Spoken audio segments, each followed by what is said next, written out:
The Gladiator isn't as reliable as it could be, but it's your fault.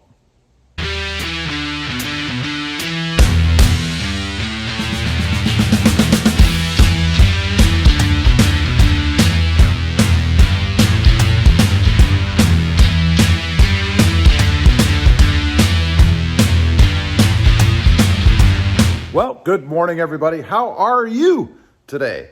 Pretty good here, and that's right. The Jeep Gladiator is not as reliable as it could be, but it really is your fault. Now, not just you, not the person sitting there watching this video. It's you and me and everybody else. Now, what am I talking about? How could it possibly be the fault of you and me that the Jeep Gladiator isn't as reliable as it could be? Well, first of all, let's look at electronics and what we want, right? You know, way back, and I saw a video of this recently, you know, a bunch of military guys, they carry a Jeep, I don't know, out of somewhere, and then they take the whole thing apart, right? And it takes them like 5 minutes because that's how Jeeps used to be, right? The military Jeeps, they'd be shipped wherever, they'd assemble them in like no time because all they were was steel and bolts, right? They didn't even have a padded seat. It was a steel seat.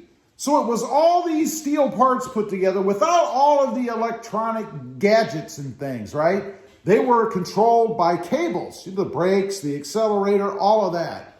Well, that's all gone, right? And it's because you and I want it.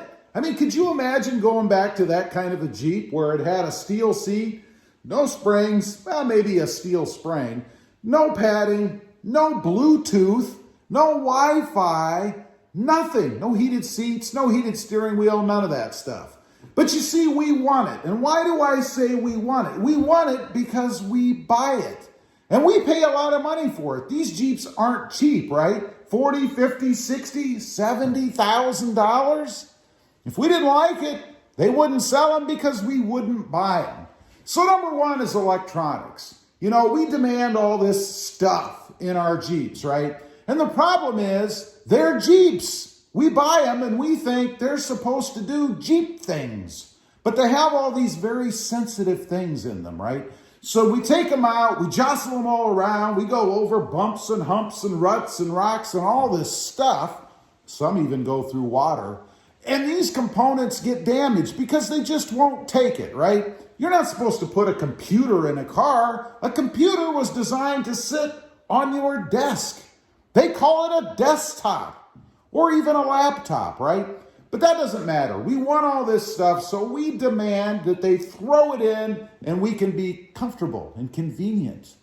And they wouldn't do it if we didn't want it, right? I mean, could you imagine if Jeep came out with one of these old style Jeeps? Nobody would buy it. Well, a handful of purists would buy it, but that's it, because you're not going to be comfortable driving it. Number two, mods. You know, we do this to ourselves, right? I mean, I'm guilty of this, particularly on the Tacoma here and my Gladiator sitting out in the driveway. You know, we get them and we want to change them.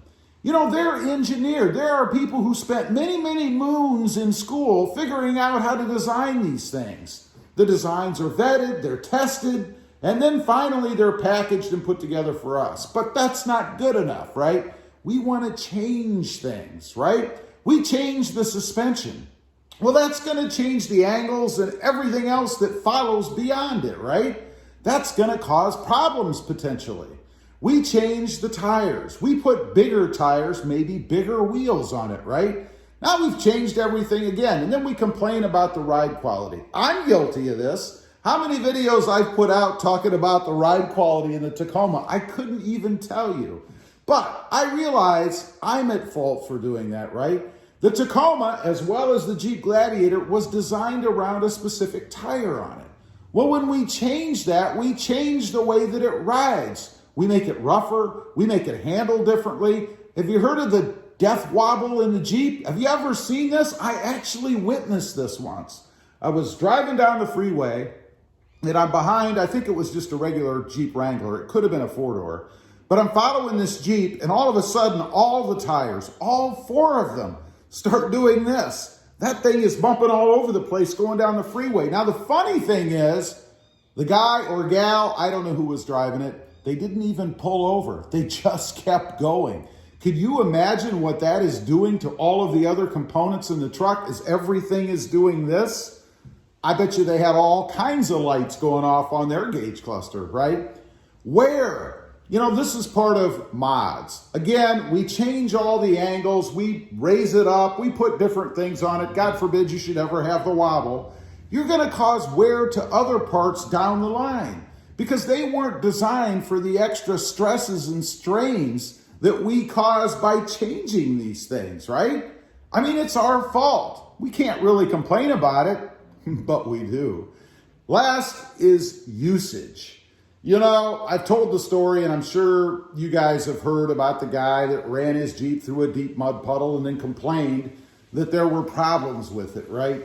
We take them out, we beat them, right? Now, if you think that they're designing today's Jeeps for the most extreme conditions, you are wrong. And I don't know that this is really the fault of the manufacturer, right?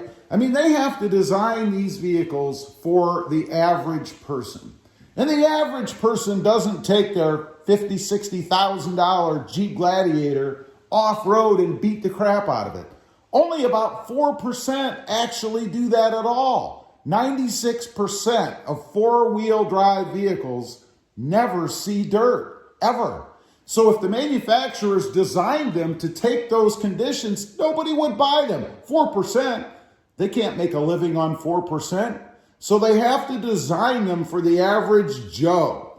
So when somebody who is more of an enthusiast buys these vehicles and takes them off-road and puts them through the paces because it's a Jeep, it should take it, they won't.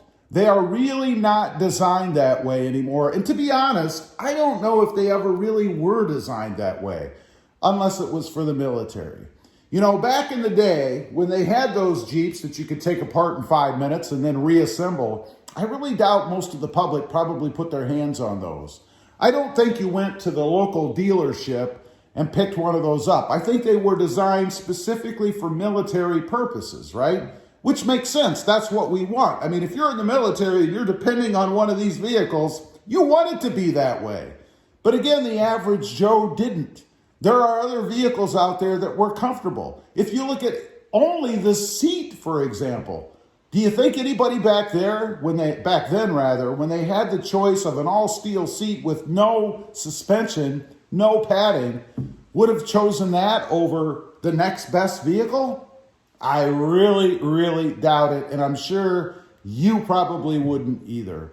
So anyway, the Jeep Gladiator, it's not as reliable as it could be, but it's your fault. It's my fault. It's our fault. It's because of what we demand. Am I wrong? Leave a comment. Let me know. Would you buy a bare bones, all steel and cable Jeep with nothing on it? Would you pay 40-some thousand for it? I'd be curious to know. Also, real quick, I have 2 other channels. I have Rob Motive, all about my 2020 Toyota Tacoma, which, by the way, I'm running a train horn giveaway on right now. So if you're interested in entering that, I'll leave a link down below to that video where you can enter. Also, Rob Motive Civic, all about my experiences with the Honda Civic Type R and the Honda Civic Sport Hatch. Check them out. If you're interested, please consider subscribing. Don't forget to click that notification bell so that you don't miss out on any upcoming videos. And do me a favor, smash that subscribe button on the way out. Thanks for watching. Stay safe out there. Bye.